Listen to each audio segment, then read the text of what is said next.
तत्पुरुषाय विद्महे महादेवाय धीमहि तन्नो रुद्रः प्रचोदयात्।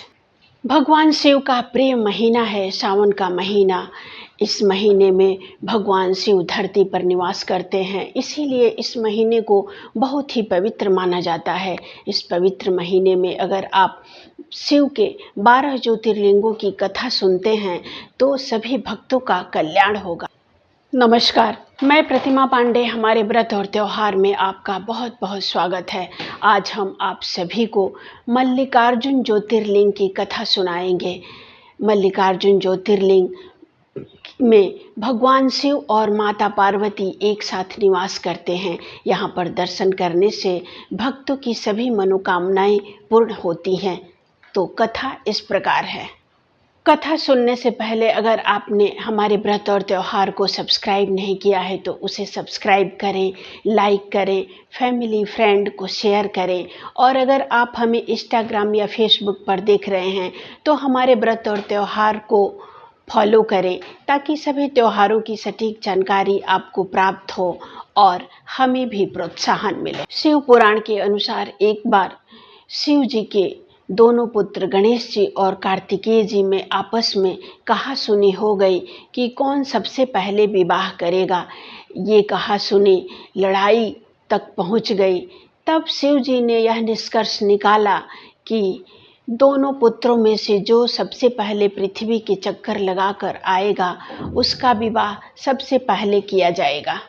भगवान कार्तिकेय अपने मयूर पर सवार होकर पृथ्वी का चक्कर लगाने के लिए चले गए, लेकिन गणेश जी ने बड़ी ही सूझबूझ के साथ अपने माता पिता के ही चक्कर लगाए और उन्हीं को सब कुछ समझ लिया।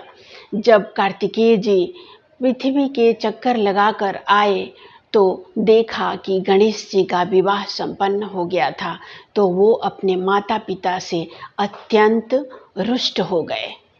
कार्तिकेय जी क्रोधित होकर क्रोच पर्वत पर चले गए।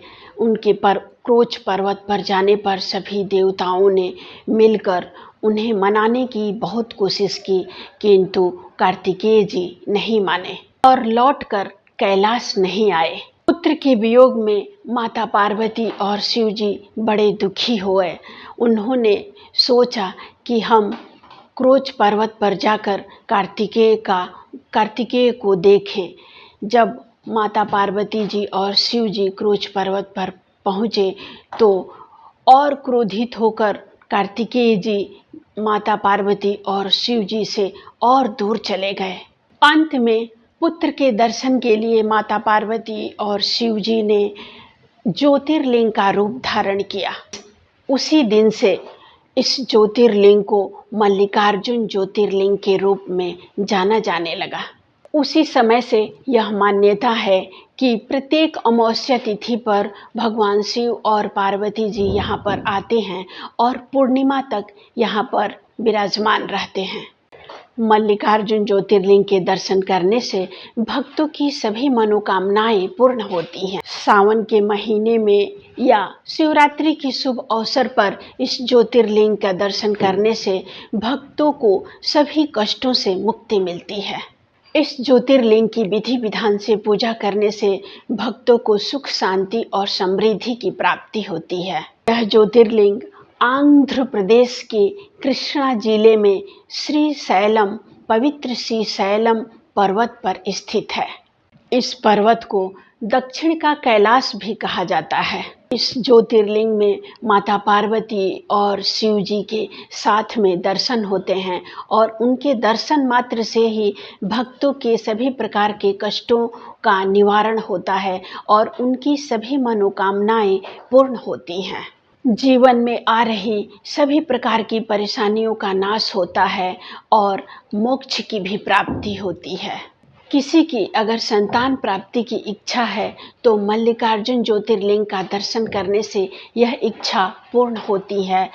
इस दर्शन से व्यक्ति को अश्वमेध यज्ञ के बराबर पुण्य फल की प्राप्ति होती है।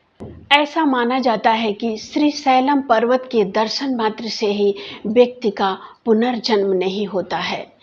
आप और आपके परिवार पर माता पार्वती जी और शिव जी की कृपा दृष्टि सदैव बनी रहे, इसी कामना के साथ अगले वीडियो में हम फिर एक नई जानकारी के साथ उपस्थित होंगे। नमस्कार।